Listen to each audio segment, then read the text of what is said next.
আমি আজকে একটা মাছের রেসিপি নিয়ে এসেছি, তো সঙ্গে থাকুন। আমি দেখুন মাছের রেসিপিটি আমি কিভাবে করি।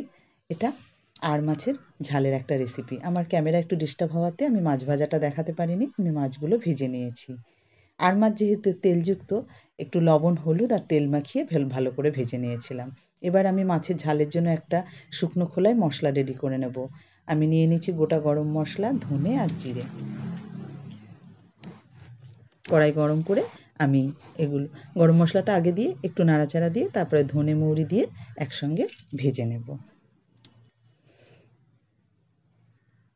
ভাজা হয়ে গেছে।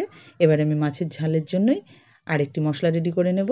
সেটা হচ্ছে লঙ্কা নিয়ে নিয়েছি, কাঁচা লঙ্কা নিয়েছি 8টা। যেহেতু মাছের ঝাল, এটা একটা ঝাল ঝাল হলেই ভালো হবে। দিয়ে দেব পরিমাণ অনুযায়ী আদা,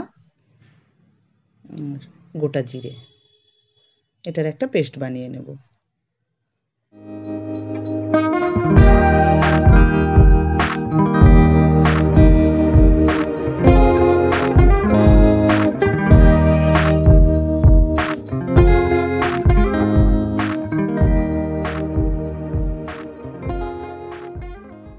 যে মাছ ভেজে নিয়েছিলাম যে তেলের মধ্যে, ওই তেলের মধ্যেই এবার আমি ফোড়নে দিয়ে দেব একটা শুকনো লঙ্কা, একটা তেজপাতা আর একটুখানি কালো জিরে।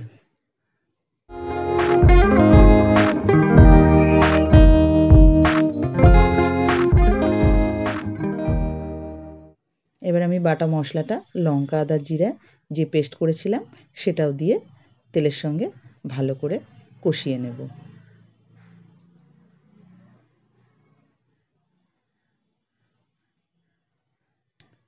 তেল প্রায় ছেড়ে গেছে।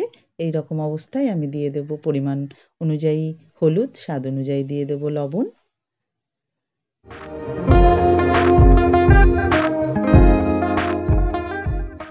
আর কালারের জন্য একটুখানি আমি হাফ চামচ কাশ্মীরি লাল লঙ্কার গুঁড়ো দিয়ে দেব। দিয়ে ভালো করে মিশিয়ে নেব মশলাগুলো একসঙ্গে। আমি এই মাছে কিন্তু পেঁয়াজ, রসুন, টমেটো কিছুই ব্যবহার করিনি। একবার হলেও এইভাবে রান্না করে খেয়ে দেখবেন, আশা করি ভীষণ ভালো লাগবে। আমি গরম জল করে রেখেছিলাম, সেই মশলার বাটি ধুয়ে আমি গরম জল দিয়ে দেবো যতটা পরিমাণ। এটা ঝাল হবে, খুব বেশি ঝোল হবে না। মাছটা ফুটে নরম হওয়া পর্যন্ত সেই রকম জল দিয়ে, এবার মশলা আর জল একসঙ্গে ফুটে বেশ কিছুটা ফুটলে তাহলে ভালো হয়। জল দেওয়ার সঙ্গে সঙ্গে মাছ দিলে মাছের ঝোলের টেস্ট ভালো হবে না। এবার ঝোলটা ফুটে গেছে, এই রকম অবস্থায় আমি ভাজা মাছগুলো মিশিয়ে দেব ঝোলের সঙ্গে।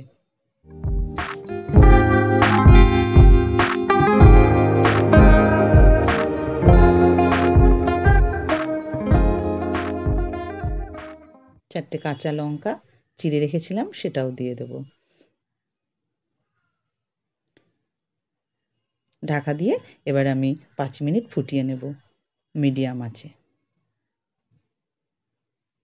5 মিনিট হয়ে গেছে, দেখব মাছগুলো একদম নরম হয়ে গেছে। আর ঝাল যেহেতু, একদম ঝোলের পরিমাণটাও ঠিক আছে। উপর দিয়ে সেই ভেজে রাখা মশলাটা ছড়িয়ে দেব। এই মশলাটা দেওয়াতে না ফ্লেভারটা অসাধারণ হয়। বাড়িয়ে কিছু বলছি না, একবার হলেও বানিয়ে খেয়ে দেখবেন, আশা করি ভীষণ ভালো লাগবে।